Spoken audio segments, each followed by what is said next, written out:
Donc si nous sommes là ce matin, c'est dans le cadre tout simplement de ce qu'on appelle chez nous la remise d'un fonds inondation.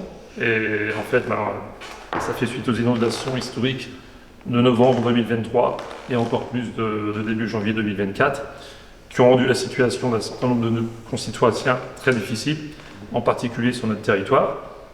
Et en fait, l'ensemble de notre secteur, c'est-à-dire de Terouanne avec la Lys jusqu'à Saint-Venant, a été impacté avec une intensité plus ou moins forte suivant les endroits. Je pense même que sur Saint-Venant, il y a eu des écoles qui ont été vraiment très touchées, il me semble. Je n'aime pas les détails, mais vous avez dû fermer les écoles. Impacté indirectement, on n'a pas les écoles n'ont pas C'était été les rues qui étaient impactées.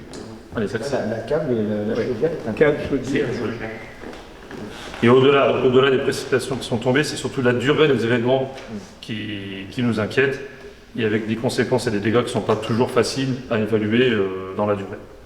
Donc au niveau du Crédit Mutuel, on a essayé de réagir rapidement devant l'ampleur des dégâts en identifiant et en accompagnant donc les assurés du Crédit Mutuel. Alors déjà par le versement d'un acompte et puis surtout par une écoute particulièrement attentive.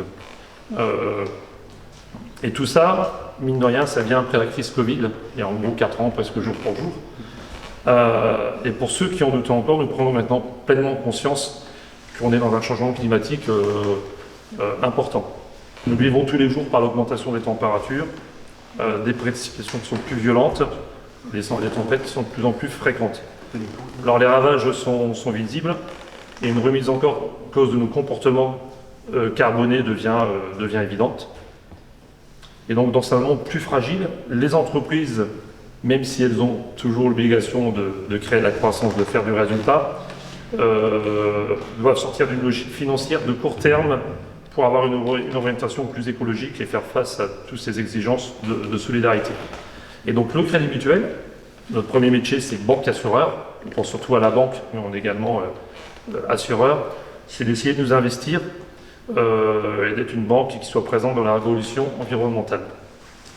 Alors concrètement, il y a 2 ans, donc en 2022, le Crédit Mutuel Alliance Fédérale, donc c'est l'ensemble des fédérations du Crédit Mutuel en France, à peu de choses près. Ici, nous sommes dans le Crédit Mutuel Nord-Europe, en gros les Hauts-de-France pour faire simple. Donc l'ensemble des fédérations a décidé de mettre en place ce qu'on appelle le dividende sociétal, vous en avez peut-être déjà entendu parler. Et ce dividende sociétal a pour objectif d'accompagner la transformation écologique, d'accompagner la solidarité sociale et territoriale. Et concrètement, il a été doté de 15% du résultat net du Crédit Mutuel. Donc il faut d'abord qu'il y ait un résultat. Et tous les ans, donc de 2023 jusqu'à 2027, 15% de ce résultat est attribué dans ce dividende sociétal. Donc ça représente, en gros, ça va représenter 2,5 milliards d'euros, ce qui n'est pas neutre. Et parmi ces actions, on a des exemples d'accompagnement, je dirais récents ici, comme le prêt à taux zéro pour les étudiants. Donc on appelle ça un prêt étudiant solidaire. On a eu ici également le financement des vélos électriques à taux zéro. On a depuis septembre, pour toutes les associations culturelles, sportives et de loisirs de proximité, l'exonération à 100% de tous les frais de fonctionnement liés à la gestion de leurs comptes, et cela dans toutes les caisses de Crédit Mutuel et de CIC, CIC qui est filiale du Crédit Mutuel. Et puis cet hiver, on a également concrètement 17,5 millions d'euros qui ont été versés aux banques alimentaires. Avec l'inflation, on voit que c'est très très compliqué pour une partie de nos concitoyens. Donc c'était versé aux banques alimentaires pour les accompagner, ainsi qu'à la Croix-Rouge et à d'autres associations. Reste du cœur, concrètement, voilà. Et donc ici, suite aux inondations sur notre territoire, on a décidé d'attribuer ce qu'on appelle un fonds inondation donc aux différentes communes qui sont impactées. Alors même si ça reste modeste, on espère amener une petite contribution pour accompagner nos concitoyens les plus touchés. Et on est alors ravis, c'est pas le mood, on préférait ne pas être là pour ça, mais on est quand même heureux de pouvoir vous accompagner modestement avec ce chèque de 3 000 euros qui, on en est sûr, vous permettra quand même de faire des choses. Donc voilà. Donc, écoutez, au nom du Crédit Mutuel, monsieur le maire. Merci beaucoup. Voici. Merci bien. Quelques mots d'abord. D'abord pour vous dire merci et pour vous dire que j'apprécie beaucoup votre façon de faire. À savoir qu'il y a à la fois l'événementiel dont vous vous occupez, mais il y a aussi le structurel. Et nous sommes bien dans une société qui est complètement déréglée au niveau climatique Et pas seulement au niveau climatique, d'ailleurs, si on regarde au niveau sociétal, c'est pas meilleur. D'accord? Et Saint-Venant est en fait au cœur du bassin de la Lys. Il ramasse à la fois tout ce qui vient d'en haut et il regarde qu'il n'y a rien qui peut aller vers l'aval. Voilà, la réalité, elle est là.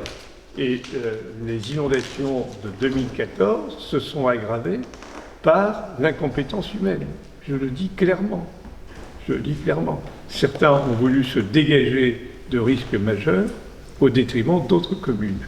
Et donc, aujourd'hui, nous avons un préfet délégué à la reconstruction, M. De Gosse, qui est arrivé, et nous rendrons public d'ici un mois l'ensemble des travaux impératifs qui devront être faits dans les 5 ans pour essayer de réduire le risque naturel. Ça, c'est un premier point. Deuxième point, vous avez rappelé l'ensemble des activités sociétales que vous avez, parce que le rôle de la banque, c'est d'abord de rendre des services et de gagner de l'argent. Et ensuite, c'est d'affecter une part de son résultat à des comportements sociétaux. Et donc, de ce point de vue, dans une commune comme la nôtre, qui a à la fois des étudiants, des personnes en difficulté, qui est une commune de la résilience. Ici, c'est une commune de la résilience, parce que tous les publics, quels qu'ils soient, ont leur place. Que ce soit à la résidence accueil, que ce soit au centre éducatif fermé, que ce soit à l'hôpital, dans les maisons de retraite, dans nos institutions, etc. Chacun est en droit de s'exprimer et d'exprimer sa différence. Voilà.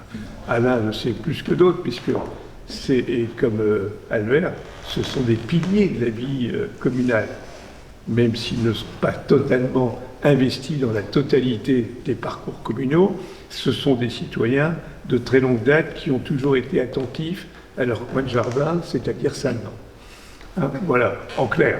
Et donc je les remercie d'être toujours un peu à la veille lorsqu'il y a une opération comme celle-là. 3 000 €, c'est pas grand-chose, mais c'est essentiel. C'est pas grand-chose parce que quantitativement, ça va représenter quoi, 1% peut-être du coût que les inondations représentent sur Saint-Venant au niveau de la commune. Mais c'est énorme parce que ce sont des gestes de solidarité. Ce sont des gestes qui disent, dans les difficultés, vous n'êtes pas tout seul. Quand l'État nous a dit, tous les surcoûts, nous allons les prendre en charge sur les inondations de novembre et décembre, nous avons déjà reçu le chèque. Nous avons présenté une facture de 59 000 €, nous avons eu le chèque 8 jours après. Et donc ça, pour nous, c'est important. Parce que les élus locaux sont toujours au cœur, parfois, des moments de bonheur, comme aujourd'hui, mais en même temps, ils sont toujours au premier rang lorsqu'il y a des problèmes. Et donc, je remercie toute l'équipe municipale parce qu'on a eu pendant 3 mois des moments hyper difficiles, des obligations de présence 24 heures sur 24, 7 jours sur 7. Ça n'a pas été simple, mais il n'empêche que nous avons toujours expliqué aux gens ce qui se passait et nous avons toujours répondu présent lorsque quelqu'un était dans la difficulté. C'est ça aussi, quelque part, le mutualisme. C'est ça aussi, quelque part, la démocratie. Et de ce point de vue, puisque vous êtes à nos côtés hier, comme aujourd'hui, et certainement pour demain, il n'y a aucun problème. Nous vous disons tout simplement merci.